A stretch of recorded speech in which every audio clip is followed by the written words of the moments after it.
go ahead and introduce yourself for the record and your topic. Please. Sure. My name is Heath Gilbert. I'm here to talk about the books. More specifically about the books, I'm here to talk about the right to read policy that the district follows. In February of 23, the CHS librarian did an interview with the Emporia Gazette in an article titled Censorship in Libraries. She stated that CHS follows book selection guidelines published by MASL, the Missouri Association of School Librarians. That does not comply with district policy. Policy calls for something different. But let's talk about the book selection guidelines of MASL. MASL is currently involved in a lawsuit against the state of Missouri. It is challenging 573-550, the law which prohibits schools from providing porn to children. They want it overturned. MASL wants to provide porn to children. In an interview I shared with you months ago, the president of MASL admits the goal of the lawsuit is to return the books with the dirty pictures to school libraries. She says it is the right of the children to read what they want. She goes on further to justify MASL librarians providing that content to kids. She believes while our children are at school, librarians are acting in loco parentis. They are taking on the role as parents in the absence of parents.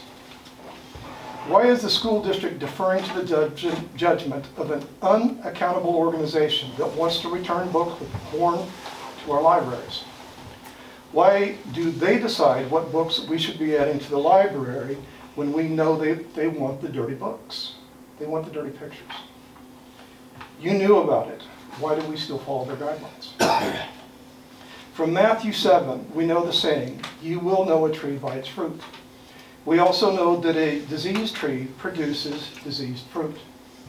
MASL wants our children to read books with sexually explicit content and pictures. That porn is the disease, our children are the fruit. Harm is being done to our children. Will you allow it to continue? MASL is not accountable to this board or the taxpayers of our community. Yet they are given the power to set our book selection guidelines.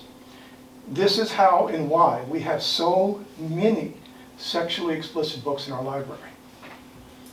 Neither you nor I can compel or petition MASL to alter the book selection guideline to suit our community's needs.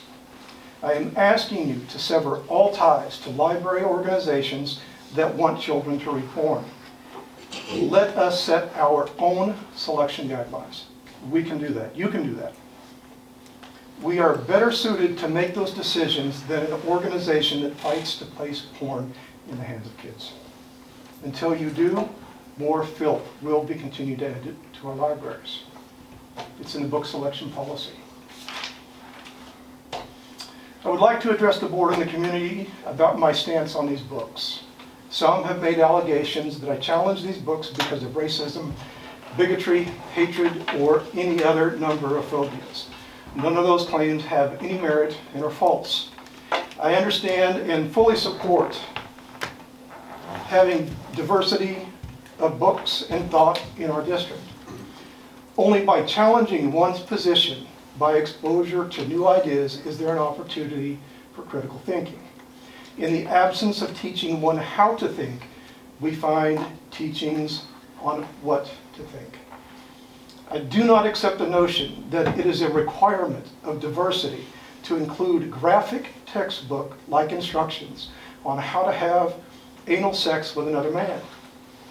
You can provide diversity to our children without including graphic descriptions of sex acts.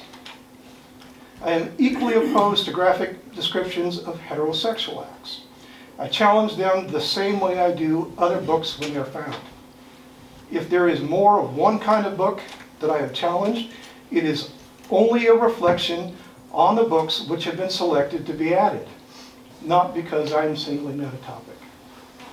No books which contain graphic, detailed description of sex acts should be made available with our tax dollars to children inside of a public school.